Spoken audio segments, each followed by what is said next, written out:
Seguimos falando justamente sobre essa aprovação dos juros do rotativo, da limitação dessa alíquota de juros e também do programa que trata sobre a renegociação de dívidas da população brasileira por meio desse projeto de lei que trata sobre o desenrola.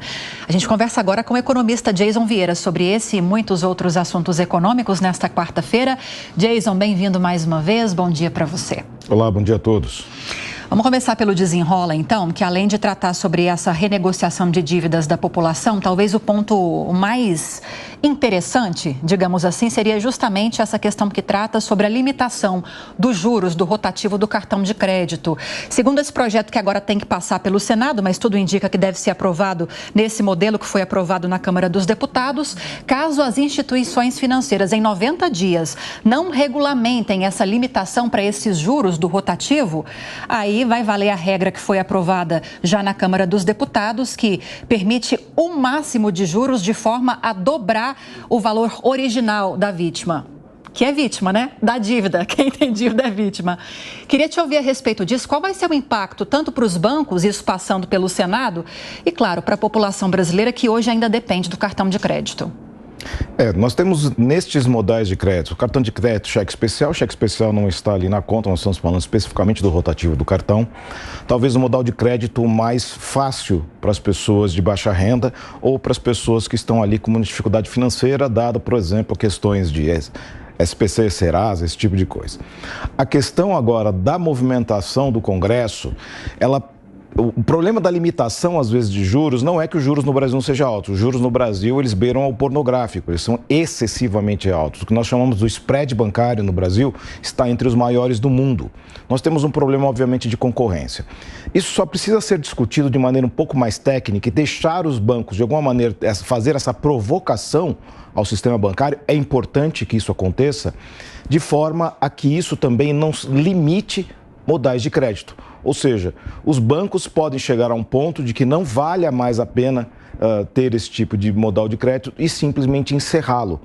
E aí, obviamente, só quem tem um crédito bom, quem tem um nome limpo, esse tipo de coisa, vai conseguir acessar, por exemplo, parcelamentos de cartão ou coisa parecida. Neste sentido, é o cuidado que o Congresso precisa tomar.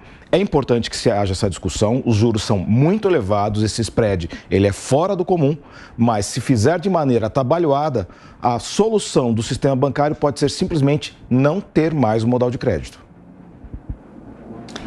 Bom, seguimos então com a participação dos nossos comentaristas nesta manhã. Conosco, Amanda Klein. Amanda, bom dia para você. Seguimos com sua pergunta então. Oi, Lívia, Thiago, Jason, nossa audiência, bom dia a todos, bom falar com você, Jason. Eu queria fazer uma pergunta, porque antes desse projeto ser aprovado, muito se falou sobre impor um limite para o número de parcelas. O brasileiro, às vezes, paga em 10, 12 vezes sem juros. E eu acho que essa talvez seja uma excrescência, uma jabuticaba bem brasileira, só do nosso mercado. Isso não vai acabar, até porque houve muita reação contrária do consumidor, da opinião pública e até do próprio comércio, dos varejistas. Agora, como esse tipo de modalidade, essas parcelas a perder de vista sem juros, contribuem para encarecer o mercado de crédito? E como poderia ser uma forma mais racional de lidar com isso, também sem punir o consumidor? Não existe parcelamento sem juros, a gente precisa sempre lembrar disso. Essa discussão ela precisa ser feita junto com, por exemplo, os varejistas ou aquela pessoa que você está comprando, pois isso deveria ter um custo à vista muito mais baixo. Essa questão de que há o parcelamento sem juros, isso é uma ilusão. Mas falta também a educação financeira do brasileiro de se discutir isso, de se dizer, ok, se é tanto à vista, parcelado, quanto é à vista?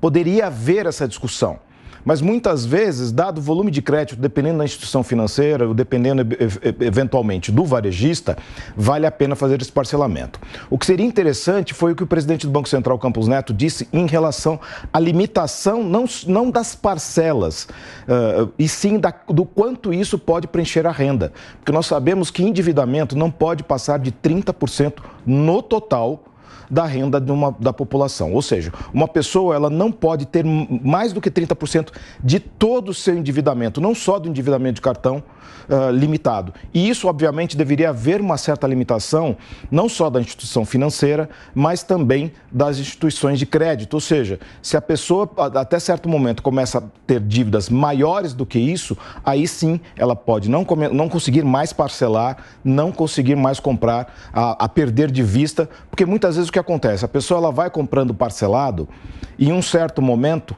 esse parcelado já fica do tamanho de um produto, ou seja, ela começa a pagar um produto por mês daquilo que ela comprou parcelado. E aí, obviamente, a dívida acaba ficando quase que inadiável. Dando também as boas-vindas a Roberto Mota aqui no nosso Jornal da Manhã. Mota, bem-vindo. Eu sei que você quer comentar sobre essa medida aprovada ontem no Congresso Nacional, mas eu já acrescento também, se quiser fazer uma pergunta para o Jason, ele está aqui à sua disposição. Não, eu quero sim. Bom dia, Lívia, bom dia, Tiago, bom dia, Jason, bom dia, nossa audiência. A minha pergunta é, o mercado não tem um bom histórico, o Estado não tem um bom histórico quando se mete a regulamentar juros, né? Eu não me lembro de nenhum episódio assim bem sucedido em que o Estado consiga impor um limite aos juros. E você mencionou aí uma possível consequência, né? Os bancos podem simplesmente deixar de oferecer crédito, restringir. A solução não seria, uma parte da solução, não seria aumentar a concorrência? Me parece que, por exemplo, quando eu comparo com o mercado americano, nós temos um número pequeno de bancos, cujo serviço é muito parecido, as taxas são muito parecidas. Concorrência não é uma parte importante dessa resposta? É importantíssima, por sinal. Nós tivemos um aumento da concorrência aqui no Brasil através da redução de limitações de inserção de novos bancos, especialmente os bancos digitais.